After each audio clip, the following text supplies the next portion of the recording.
The aim of this vidcast is to explain how to prepare the literature section of your essay, report, final year report and/or dissertation.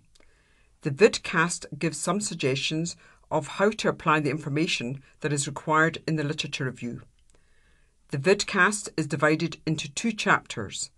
Chapter 1 explains how to apply critical and reflective reading, and Chapter 2 gives some suggestions on how to reflect these ideas into your literature section. This slide suggests a process that you could adopt when following through the planning and implementation process of preparing and writing the literature review.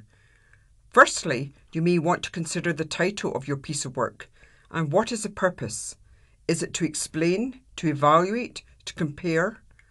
What are the parameters you need to consider? It is impossible to research everything, so are you investigating certain countries, certain approaches, specific years? Who are the readers? And what and why do they need to know this information? Give time for thinking, planning and word processing. Make notes of relevant ideas and theories. Prepare a topic outline. Underline or highlight the key points and turn those into questions when seeking information. When word processing, use a sans serif font at 14 and double spacing. This is because it is easier to read when you are reviewing your work. You can always change the font size and spacing before you submit your work. Remember to put your work aside and then read it through again carefully. Sometimes it is easier to read out loud and make sure the text has been edited correctly. Or, why not pass the work to a non-expert to read and comment upon? And finally, remember to check the module course guidelines on GCU Learn. The literature section is a very important section of your report and/or dissertation. This section acknowledges the pre-existing work and indicates where the origin has come for your own ideas. You should briefly indicate the approach that has been taken in carrying out your research, whether it was primary and/or secondary research.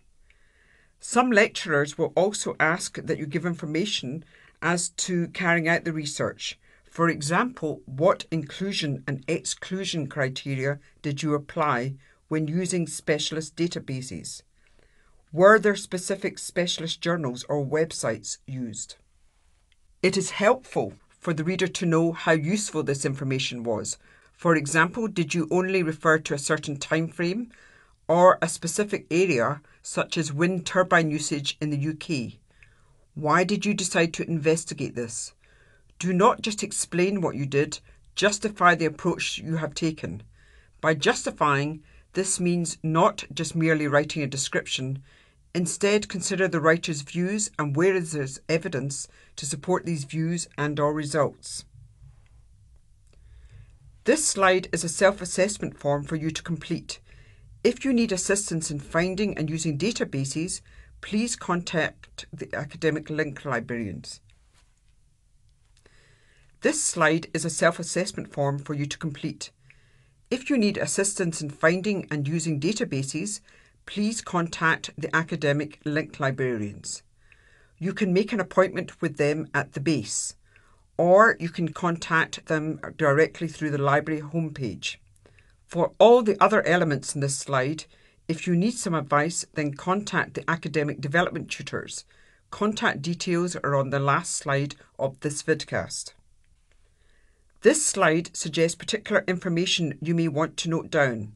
If you do this as soon as you have access to information, this will save you time when you start writing your literature section.